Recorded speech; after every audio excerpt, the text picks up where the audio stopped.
Remember, chums, a couple of weeks ago, the current British Prime Minister, the Right Honourable Sir Keir Starmer, well, he didn't like the fact that he was caught on camera tripping up on the world stage.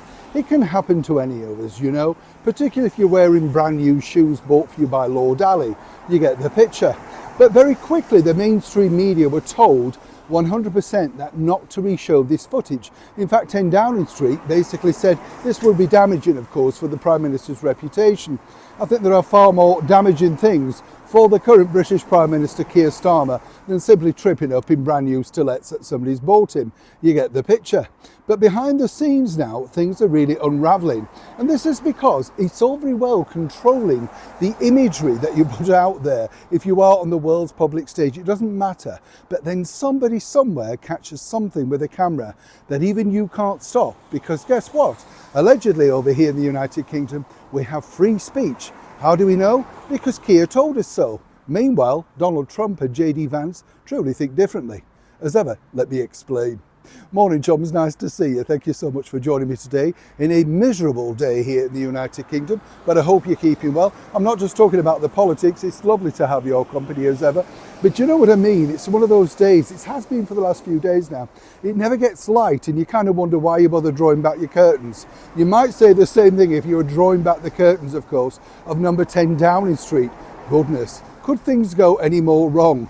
I just found it incredible when they had that young boy, Samuel, I think he was called, turning on the Christmas lights, if you remember, for, of course, Keir Starmer. What was fascinating about that, really, was the fact that clearly this thought this was going to get a lot of worldwide attention. And sadly, it didn't. But worse than that, it's the calamity that Keir Starmer, he does himself. You know, you've got to be very, very careful, as I say, when you're on the public stage, simply because people look to you and they pick up on every single facet of every single motion and movement that you're doing. Now, Keir Starmer's not had a great period so far. He is, of course, the current British Prime Minister, but everybody's circulating around him like Angela Rayner, West Streeting and the rest of them because they all want his job. They know that he's polling badly, rating badly, all that sort of stuff. Now, forget the trip up on the world stage and the tumbling, of course, as he came outside his own front door, 10 Downing Street. But then this happened. Keir Starmer decided to address the masses, all about exactly, you know, how well we're doing in British business, just upon, of course, the racing success. You get the picture. But the problem that you have, and this is the really big issue, is they have not realised in the Labour Party that you have to be very careful who you have pictured around you. You see, earlier this year, the current Chancellor of the Exchequer, the chess champion Rachel Reeves, she too placed herself with a volley of people behind her. They all looked ready, bored, and could not contain their sheer exasperation as she droned on and on. Keir, of course, decided to do something rather different. He reminded the world that, in fact, his father was a toolmaker. Now, what I can tell you about this particular story, the toolmaker story, is they know inside number 10 that this will get picked up on, and it's a laugh, a mockery, all that sort of stuff.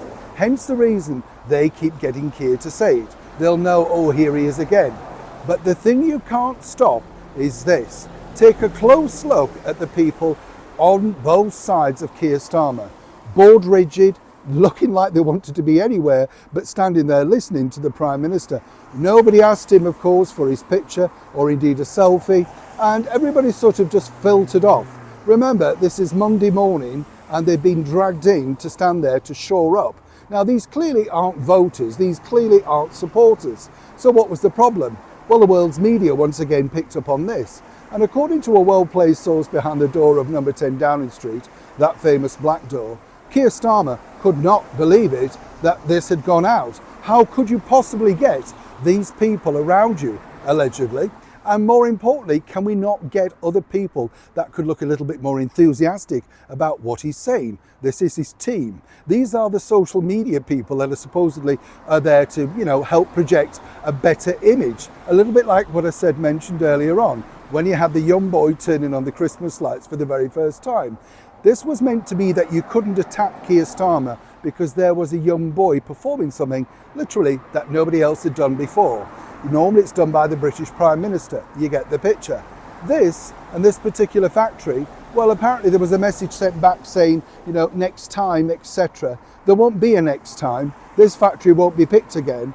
And insiders tell me that they're now going to be very selective, a little bit like the BBC Question Time audience, about exactly who they place behind the current British Prime Minister. But really, would it matter who you place behind him? Does anybody really care what he's got to say? And more importantly, is it down to the people or is it simply down to the leader? Either way, things are not going particularly well behind the scenes of 10 Downing Street. Neil Shawn in the very heart of England.